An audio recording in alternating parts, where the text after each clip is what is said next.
Good evening, ladies and gentlemen.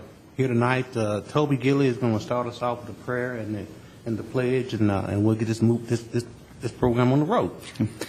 Thank you, Vice Mayor. If you would bow with me, please. Dear God, our most loving Heavenly Father, we thank you so much for this wonderful day that you blessed us with and this wonderful community in which we live. Father, tonight as we come here to make decisions for this city, we ask for your wisdom and your guidance. Father, we also ask that you protect and take care of all those that were involved in the incident today at the Capitol. We want to thank you for all of our law enforcement officers that protect us day and night around the clock that we sometimes may take for granted. Father, bless them and their families and keep your protection over them. It's in your Son's name we pray. Amen. Amen. I pledge allegiance to the flag of the United States of America and to the republic for which it stands, one nation under God, indivisible, with liberty and justice for all. All right, council members, we have our consent agenda before us. What's your pleasure? Move for adoption of the consent agenda. Second. Carl Roman's right. Mr. Gilly. Aye. Mr. Smotherman. Aye. Mr. Young. Aye. Vice Mayor Washington. Aye. We're now going to our second readings. Item number 2, consider for passage on second reading ordinance 13-0Z-39, rezoning an area located along Oval Hesson Lane to residential zero lot line RZ district. Second reading. Move for passage on second reading. Second. Carl Roman's right. Mr. Gilly. Aye. Mr. Smotherman. Aye. Mr. Young. Aye. Vice Mayor Washington. Aye. 4. Item 3, consider for passage on second reading ordinance 13-0Z-40 to rezone an area located north of Salem Highway at Kinsale Avenue to planned residential development PRD district. Second reading. So moved. Second. Carter Rowland is right. Mr. Gilly. Aye. Mr. Smotherman. Aye. Mr. Young. Aye. Vice Mayor Washington. Aye. Item 4, consider for passage on second reading ordinance 13-0A-41 to annex an area located along Elam Road and adopt the same a plan of services. Second reading. So moved. Second. Carter Rowland is right. Mr. Gilly. Aye. Mr. Smotherman. Aye. Mr. Young. Aye. Vice Mayor Washington. Aye. Item 5, consider for passage on second reading ordinance 13-0Z-42 to zone an area located along Elam Road to single-family residential 8 RS8 district. So moved. Second. Carter Rowland is right. Mr. Gilly. Aye. Mr. Smotherman. Aye. Mr. Young. Aye. Vice Mayor Washington. Aye. Item 6, consider for passage on second reading ordinance 13-08-43 to annex an area located south of John Bragg Highway and adopt for same a plan of services. So moved. Second. Carter Rowland is right. Mr. Gilly. Aye. Mr. Smotherman. Aye. Mr. Young. Aye. Vice Mayor Washington. Aye. Item 7, consider for passage on second reading ordinance 13-00Z-44 to rezone an area located along the east side of Cason Lane to residential multifamily 16, RN16 district. So moved. Second. Carter Rowland is right. Mr. Gilly. Aye. Mr. Smotherman. Aye. Mr. Young. Aye. Vice Mayor Washington. Aye. New business. Item 8, consider recommendations of the Water and Sewer Board. A, approve task order number 7 from Western Consulting to develop Water and Sewer Department's advanced metering infrastructure AMI business case. And then B, proposal for procurement of interactive voice response IVR systems. Mr. Gore. Vice Mayor Washington, council members, thank you for the opportunity to come before you to consider these agenda items. There are 2 items on the agenda. I'm going to break those down into 3 requests, and I do have a PowerPoint that I want to reacquaint and remind the council of where the Water and Sewer Department is moving in regards to information technology and in concert with our Service Excellence Initiative. First, I wanted to kind of bring up this, we call it our IT circle, our integration flow chart, where we've been concentrating over the past 18 months to 24 months is this area in the lower left-hand corner, CIS meaning standing for Customer Information System and Utility Billing, and AMI standing for Advanced Metering Infrastructure. These are two elements that deal directly with our customers and hopefully enhance their satisfaction with dealing with the Water and Sewer Department. To go through our current meter reading process, we all know that we have a meter in our front yard. We consume that water. We have meter readers that go by and manually read that register on the water meter. They enter that into their handheld. They then download that into software at the office. That goes into our legacy COBOL system, which creates we transfer that data over to a bill preparer, and then we mail that bill out, and the customer receives the bill. So this is kind of our as-is process. We've made a substantial commitment to updating that customer information system software and utility billing that will allow for e-presentment to the customers and a web interface for customer inquiry. They can now, once we have this implemented, hopefully in the spring of next year, there will be an opportunity for them to come in and do customer account inquiries and set up service through the web.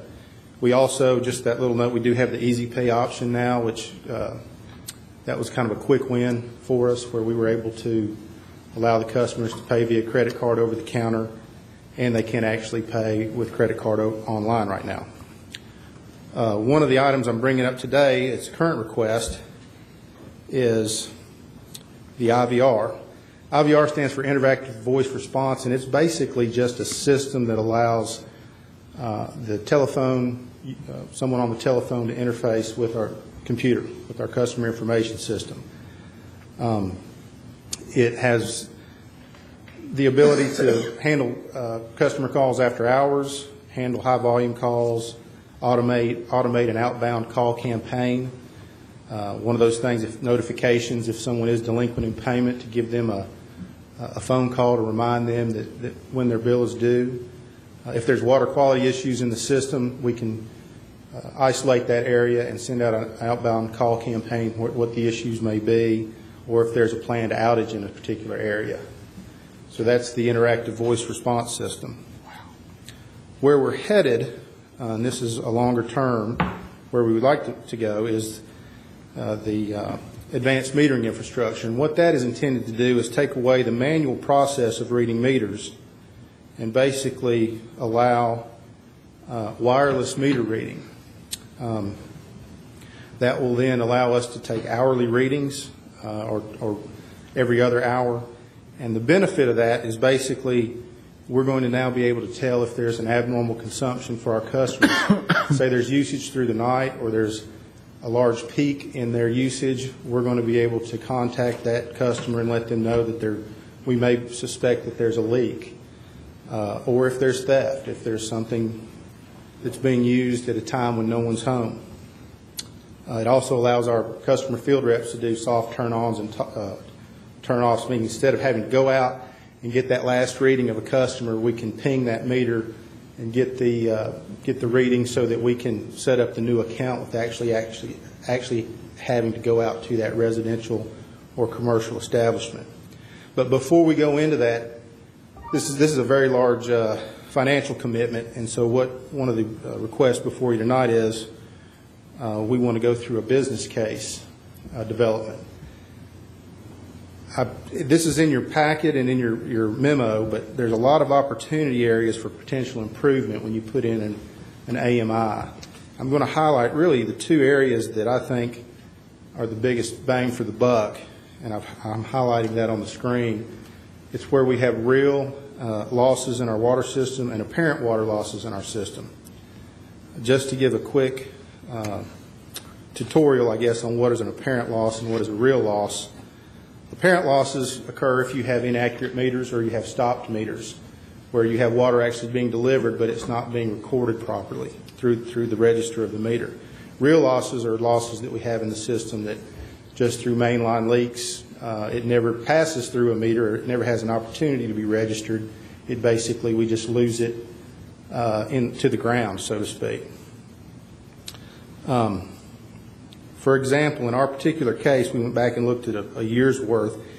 If we can recover or 6% more, or we can account for 6% more water, that's approximately $839,000 per year in additional revenue. So with that type of enhanced revenue, that can fund this particular project. So that's this is Darren Gore's simplified business case. What we're asking for tonight is for Weston Consulting, who's much more, would go into a much more detailed business case than what I'm presenting to you tonight. But this is just kind of the ABCs. So for example, the last slide, this is a busy slide, but I'm going to highlight one particular component right here. So for example, if the system cost $8 million and we recovered 6% more water annually, that would have a payback period of about 8.8 years. So it's a relatively, the rate of return on investment we're hoping would be an under 10-year return. But again, this is going to be the study that we're asking Weston Consulting to conduct, and when they have that more sophisticated business plan, we would be coming back to the board and to the council and going through that study and making sure everybody's in agreement with the assumptions and with what it looks like as far as cost and return. So that's the end of the PowerPoint. So I can pause for any questions if you have anything at any questions at this time. Thank you, Darren. Are there any questions of Mr. Gore from council members? This is not just a water issue. The electric utilities will go in the same way. It's technology working very, very well. It will give you a payback, in vehicles, and mileage, and personnel, and all that kind of good stuff. So it'll more than pay for itself. But that's the way the industry is going, both on the utility side, where you don't have to make any visits, and you can disconnect and reconnect. You don't have to go out and read a meter. You can pull up the readings and talk to the member, in my case, the member, on the phone, almost point blank, and deal with them. So this is the way the industry is going. So in all utilities, really. From smart grid to the whole 9 yards. So do y'all have any questions of Mr. Gore? Is this in your budget, sir? Yes, sir. We have it in our, we have a working capital reserve account. What I've told the board is that we are getting our audit completed this month, and we will kind of hit the reset button on where we are with available cash reserves. My hope and expectation is that we would pay for this through cash and that it would have that return. But it's competing with other capital improvements, and we would update that CIP and make sure that those funds were adequate before we move forward. There are options out there as far as performance contract goes, where basically you get a guaranteed loan that if you don't meet your performance expectations, you've got a performance contractor that will make up the difference. However, my current opinion is if I'm willing to take the risk and I have the cash and the department has the cash, I'd like to yield all the benefits. So, but we would come back to you with all that information. It has been programmed in. Okay, good. Okay, this is recommendation A, approved task Well, number. yes, sir. This would be to request to approve Weston Consulting to develop the AMI business case in an amount in an hourly not to exceed $41,998. What is your pleasure, council? On item A. Move for approval. Second. Call the roll, Ms. Wright. Mr. Gilly, Aye. Mr. Smotherman, Aye. Mr. Young, Aye. Vice Mayor Washington. Aye. On now, proposal for procurement of interactive voice response IVR systems. That's something that most systems are going to. I hate to, us, Milton's Electric, that's what we do now.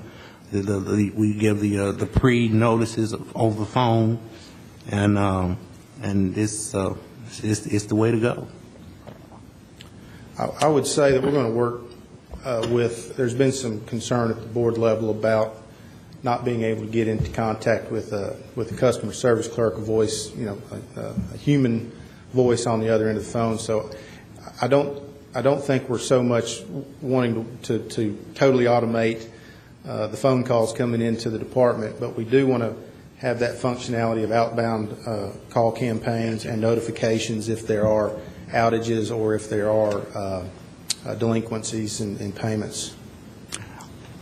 So the way I'd like to break this up is the first component. We did accept proposals from three different vendors through a pretty rigorous selection process.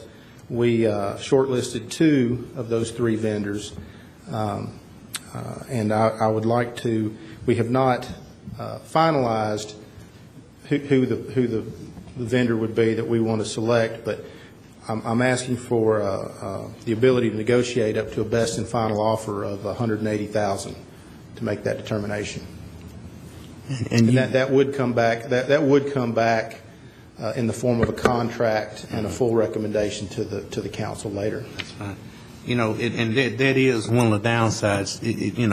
Members of, I keep saying members, but members are used to being, they want to talk to a person, but with the volume and capacity and the growth and whatever, that gets to be a little cumbersome. So and some people do. Right now, we can't take credit cards over the phone, and this would allow someone to just, if they wanted to just make a payment. I mean, I'm thinking the very simple option is, do you want to make payment? Press 1. Do you want to talk to a customer service clerk? Press 2. And that would be the opening line. And so if somebody just wanted to pay over the phone with a credit card, they could do that automatically. I understand totally. Item B, Council, what's your pleasure? Yeah, my concern would be apparently what the board's is just being too impersonal with Right. calling and getting into a robotic system that, you call and you push 1 and you push 2 and you push 3, and especially during the non-business hours. How would that be handled if you had a water concern where you're thinking there's a leak and it's during off hours? I mean, is it still going to be handled? Well, we do have a night. We had a night watchman. We call him a customer service clerk. So I don't expect that the IVR could be turned off at night and phones still directed to our service person that stays out at O&M through I think midnight. Right now, we can't record. This would also afford us the ability to record conversations. So if there are complaints, if there are people that claim they were treated rudely, or if they were treated in an unprofessional manner, that we would be able to go back and review those tapes. Also, there's a whole key performance indicator section on call center metrics that we are unable at this point. We don't know what our first call resolution rate is. We don't know really how many calls we receive throughout a week, or how many of those calls ultimately do get resolved. So this would also allow us to start measuring how we are handling the phone call volumes and dealing with those problems. So we're looking more at those benefits than just trying to create an automaton type process to get somebody stuck in limbo on the phone system. I think I've heard the board, I've heard city administration, and I'm hearing you tonight, that we would definitely want to get them into contact with a human voice as soon as, with the punch of a button. Well, one thing about the AMI is that if you set your software up, it has parameters you can set, so that if somebody's water consumption gets out of whack, then you get what we call them plausible at my place, and you're automatically notified the next day that something's wrong with this account right here, and that'll enable you to go in and call that person, hey, something's going on at your particular account. That's one good thing about doing that, the automated meter infrastructure program. But we're just talking about the IVR part of it. The IVR. We are Yes, now, yes, we are yes. now, but on the AMI, that's another good thing about you can notify those folks and tell them, hey, something's wrong. And these enterprise solutions or software solutions, they're flexible, and you can reprogram it. And if we started off in the wrong direction, we can adjust back, or I'm going to consider it fluid. When you roll anything new out, it's going to be kind of beta version, and then we'll tighten it in to where it needs to be. I know it's more than an answering machine, but $180,000 is a pretty expensive little system. Yes, sir, it is. I guess my concern is, do you think we're going to recoup $180,000 worth of communication, and do we contact people that often and let them know that their service is being disconnected, or? No, sir, it's on their bill, and if they don't take note of it on their bill, they're not. We do not send out a second notices. Okay. As far as a return, when you get into the customer service realm, there are certain tangible returns, like the AMI. You can say, hey, we're going to recover more water and pay this thing back, and we're going to save more fuel and maybe have less people involved, and we're going to save that money.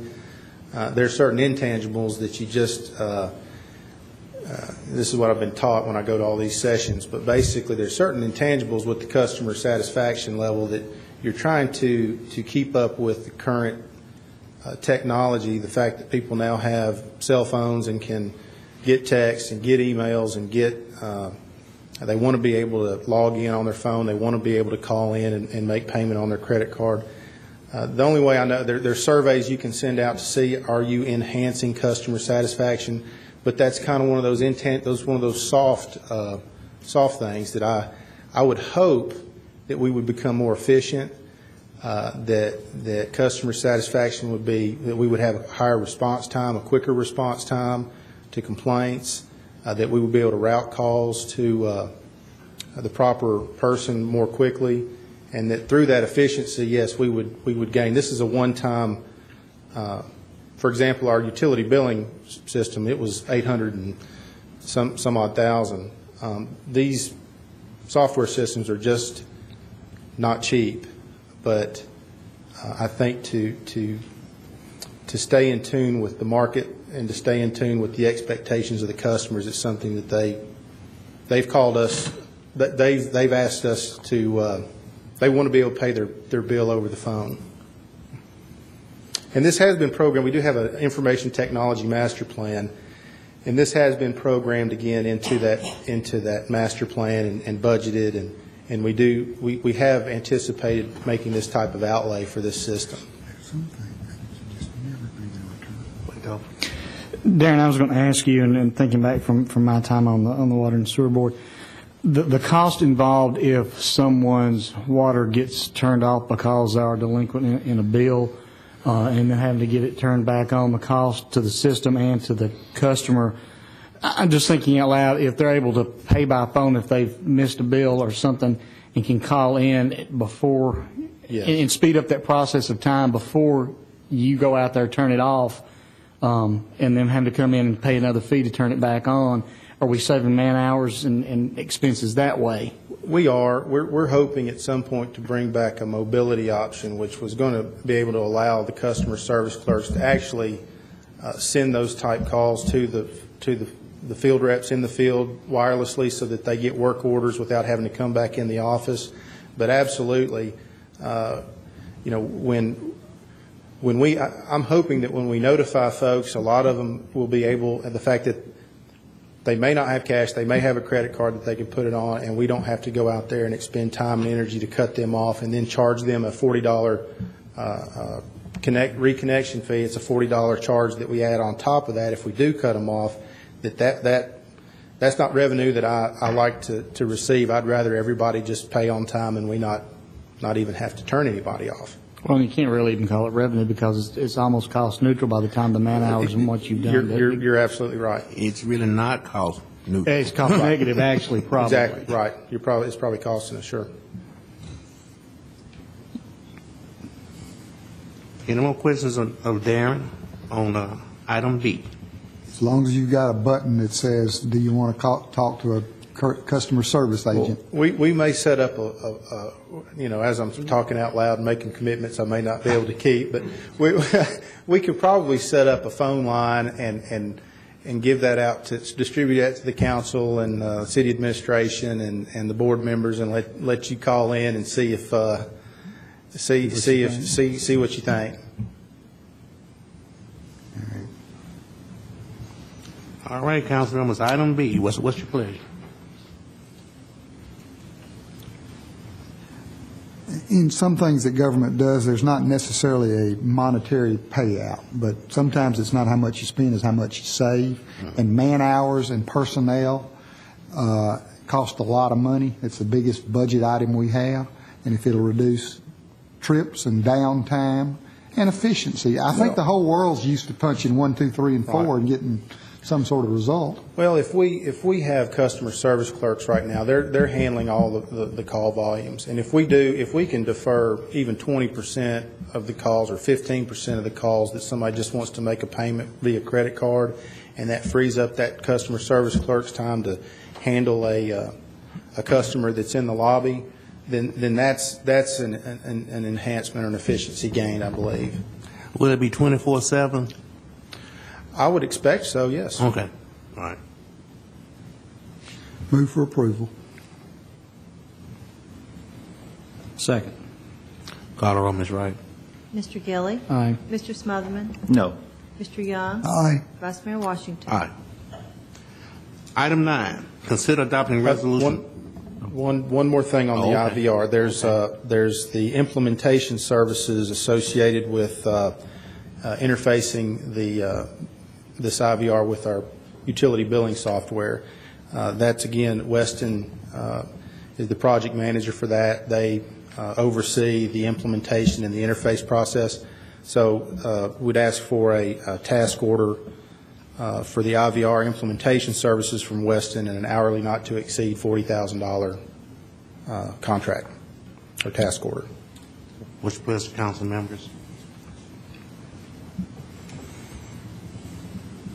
Move for approval. Second. Call the roll, Ms. Wright.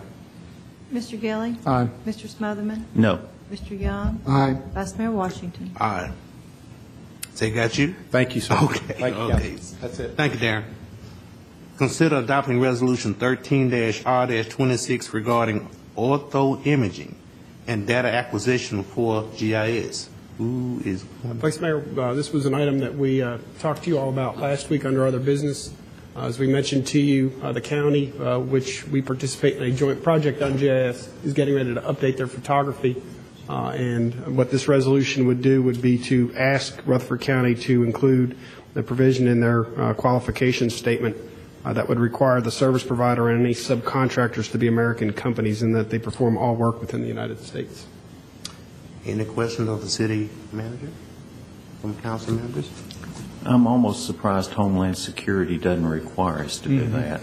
I mean, there is inherent risk with telling people where your infrastructure is outside your country, I would think. I'll move for passage. Second. Call the roll, Ms. Wright. Mr. Gilly. Aye. Mr. Smotherman. Aye. Mr. Young. Aye. Vice Mayor Washington. Aye. Item 10, consider adopting Resolution 13-R-27, amending 2013-2014 budget to incorporate the Gateway Fund into the general fund. That's you? mine. That's mine. Okay. We're requesting a budget amendment. What we need to do is to incorporate the Gateway Fund into the general fund. The Gateway Fund, as you know, is where we purchase the land. We've had expenditures. Our revenues come in as we have land sales. And we've used that to track our progress in getting reimbursed and making ourselves whole, as well as bringing a lot of good jobs to our economy and a lot of sales tax dollars to our economy. The Comptroller's Office isn't very happy with the fact that it has a current negative balance, which is a due to general fund, and on general fund it's a due from Gateway Project Fund. And the easiest way to take care of that is just to pull that into the general fund. Obviously, the expenditures are fairly low now. We budgeted $30,000 just to have something in case there was something needed. So we're going to make that a department within the general fund. We can still track our progress on a separate Excel worksheet, so we know when we've made ourselves back whole from the project beginning to now. But what we're requesting is that we have a budget amendment just to pull that into the general fund. I did lay a new exhibit out. It's just a format change more than anything. The numbers are the same. So our recommendation is that you approve this resolution, and we can let the comptroller's office know that we've done that, so they'll approve our budget. Thank you, Melissa. Are there any questions of Ms. Wright? Melissa, is primarily the expense of the Gateway Fund, is that just like maintenance and upkeep on the property that we do own, or is it? Sometimes it's something that we've said we would do for a person wanting to buy property. We've built some infrastructure over there. This past year, we did have the Gateway Island that we had to add some improvements to because of the pond leaking. But usually our expenditures are something to do with a land sale or the Gateway Pond. Move for passage. Second. Call the roll, Ms. Wright. Mr. Gilly? Aye. Mr. Smotherman? Aye. Mr. Young? Aye. Vice Mayor Washington? Aye. Item 11, consider recommendations of the city manager with regards to an agreement with Carolyn and Terry Haynes to repay the city for the extension of Kings Ridge Drive to Memorial Boulevard. I guess that's you. Vice Mayor, members of council, what we've got before you this evening is a request to extend the payment due from Carolyn and Terry Haynes related to the construction of Kings Ridge Drive. As the council's well aware, we have been very successful in using developer agreements to have infrastructure developed. These have been done in any number of different formats. It's really dependent upon the project. Sometimes these are done on a linear foot basis. Sometimes they're done on a per acre basis. Some cases they're paid a portion of the project by the city, and in some cases it's 100% by the developer. In this particular situation, the city and the Haynes family entered into an agreement in 2005 that extended Kings Ridge Drive from its terminus to Memorial Boulevard to improve traffic circulation in the area. And this was backstopped with the security of the 11 acres that the Haynes family owns there. The total cost of the project was $552,951. The Haynes family had prepaid some of the engineering costs up front, which left a balance of $527,566. The full payment of that was due at such time that land would sell or we reach the date of October 10th, 2013, which is coming up in a week and a half or so.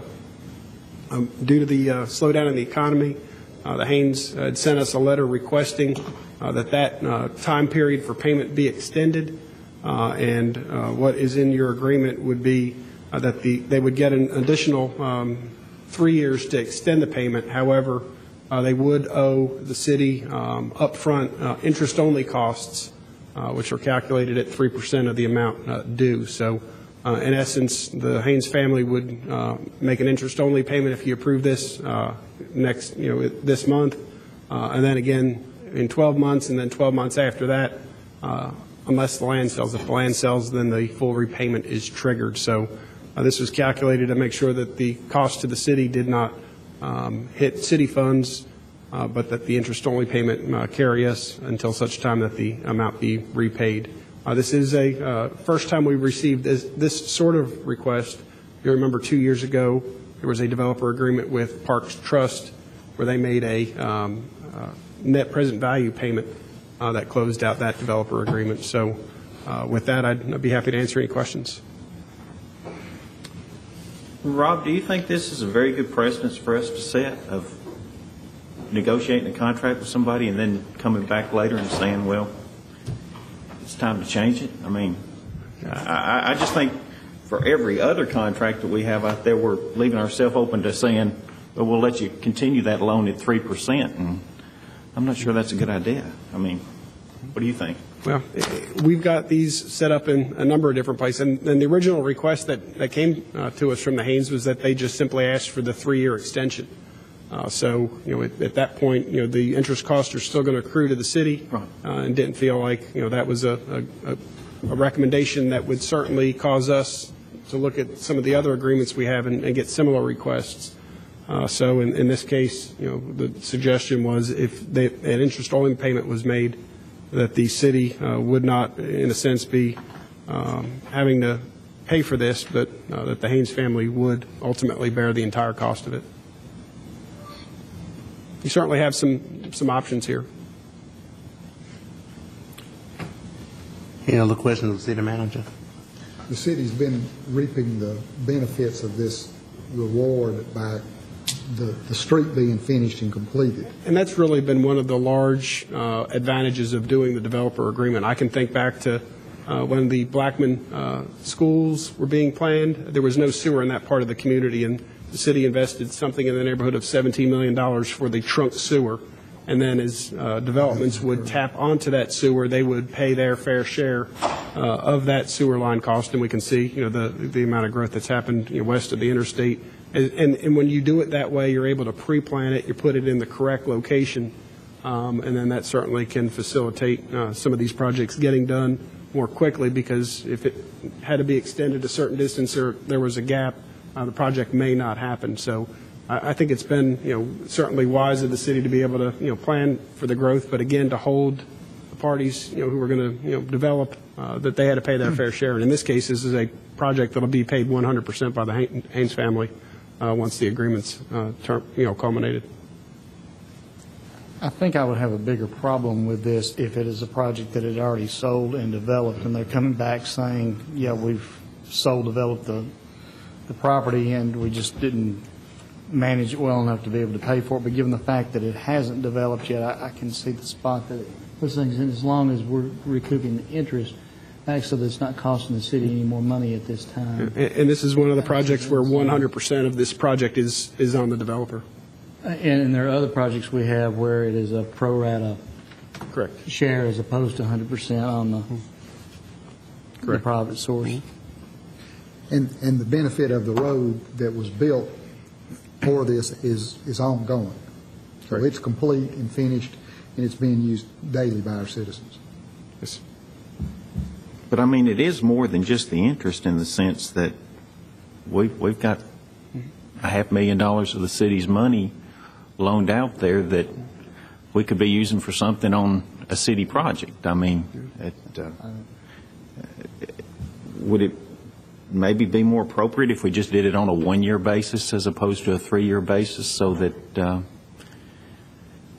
we're reminded next year of the same concern, as opposed to pushing it out so far? I mean, everybody says the economy's recovering, and hopefully it'll sell within the next year, and we'll either get paid on the sale of it, or hopefully we'll get paid next year. I mean, I think we're basically approving a loan here, and it wasn't something that we agreed to on the front side, it doesn't sound like. So I think you've got some options here. I think the date of October 10th, 2013 was looming. They had not sold any of the land, so hadn't generated any revenue off of that. So from some sense, Mr. Smotherman, an extension does give them additional time to sell it without triggering.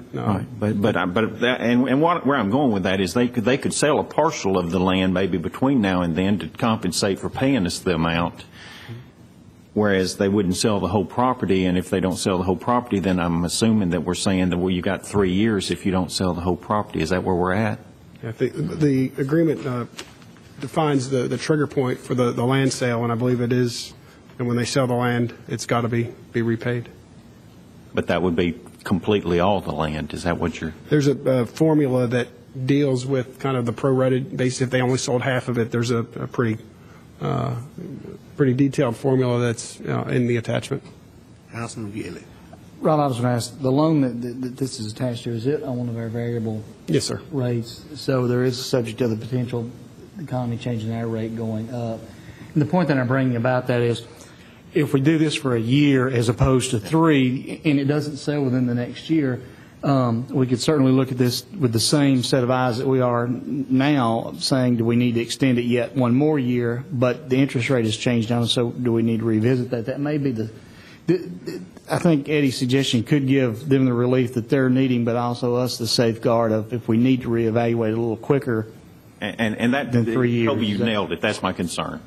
I'm concerned that we're locking ourselves in on the 3%. It's not so much the loan of the additional year. It's the risk of interest rates going up and us having a loan out there that we're losing money on. And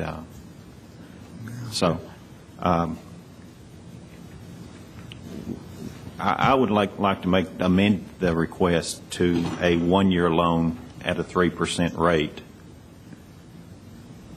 Subject to an annual review if it doesn't sell. Subject to a review on, is it October the 10th? Yeah, October the 10th. And if just so we're clear, Mr. Smotherman, the 3% interest-only payment would be due this month. Right. For the next 12 months. Upfront, right, correct. Okay, I want to make sure that was part of your motion. So we'll review this again in 12 months if it has not sold. Right. And if interest rates have Yeah, go up. stayed the same, then maybe we can extend it another year. If not, then we could, Raise it. I just don't want us to lose money on it, is my whole point. Good. Very good.